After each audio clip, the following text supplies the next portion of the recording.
আসসালামু আলাইকুম বন্ধুরা, আশা করি তোমরা সবাই ভালো আছো আর আমিও ভালো আছি। আর প্রতিদিনের মতো তোমাদের সবার সাথে আজকেও একটা রেসিপি শেয়ার করতে চলে আসলাম। যেহেতু এখন বর্ষাকাল আর এই বর্ষাকালের সময় কিন্তু মাছের স্বাদ দ্বিগুণ থাকে, তাই আজকে তোমাদের সবার সাথে শেয়ার করছি মাছের রেসিপি, রুই মাছের দো পেঁয়াজা। তাই এখানে আমি রুই মাছের দো পেঁয়াজা রান্না করার জন্য সব কিছু রেডি করে নিয়েছি। আর এখন আমি রুই মাছের দো পেঁয়াজা রান্না করার জন্য আগে মাছগুলো ভেজে নিচ্ছি।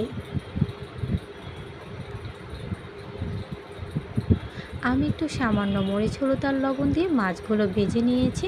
আর এখানে মাছগুলো নামিয়ে নিলাম। আর এখন আমি রান্না করে নিচ্ছি। কড়াইটা গরম হয়ে গিয়েছে, এখন আমি সামান্য তেল দিয়ে দিচ্ছি।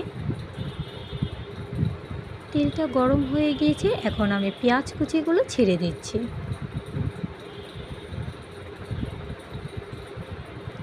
পেঁয়াজ কুচিটা নাড়াচাড়া দিয়ে লাল করে নিচ্ছি। পেঁয়াজটা হালকা লাল হয়ে এসেছে, এখন আমি কাঁচামরিচগুলো ছেড়ে দিচ্ছি। এতে কাঁচামরিচের স্বাদটা রান্নাটাতে দারুণ আসবে, তাই আমি পেঁয়াজের সাথে কাঁচামরিচগুলো ছেড়ে নাড়াচাড়া করে একসাথে লাল করে নিচ্ছি। পেঁয়াজ আর কাঁচামরিচটা আমার অলরেডি লাল হয়ে গেছে, এখন আমি মরিচ আর হলুদের গুঁড়ো অ্যাড করছি আর সাথে দিয়ে দিচ্ছি সামান্য পরিমাণ পানি। দিয়ে ভালো করে আমি মশলাটা কষিয়ে নিচ্ছি। আর এখন আমি একটু রান্নাটাতে স্বাদ বাড়ানোর জন্য সামান্য রসুন বাটা দিয়ে দিচ্ছি। ভালো করে রসুন বাটাটা মশলাটার সাথে কষিয়ে নিচ্ছি। আর এখন দিয়ে দিচ্ছি সামান্য পরিমাণ মতো লবণ। দিয়ে ভালো করে আমি মশলা একসাথে কষিয়ে টমেটো কুচিগুলো দিয়ে দিচ্ছি। টমেটোগুলো আমি মশলার সাথে ভালো করে নাড়াচাড়া করে কষিয়ে নিচ্ছি। মশলাটা আমার কষানো হয়ে গেছে, এখন আবারও আমি একটু পরিমাণ পানি দিয়ে ভালো করে নাড়াচাড়া দিয়ে নিলাম।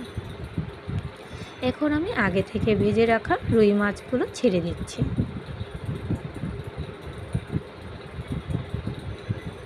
এরকম মাছের রেসিপি যত জাল হবে তত খেতে খুবই মজা লাগে। আর তোমাদেরকে তো বললামই, এই বর্ষাকালে বা এই সময় মাছের স্বাদ আরও দ্বিগুণ বেড়ে যায়, তখন মাছ খেতে আরও স্বাদ লাগে।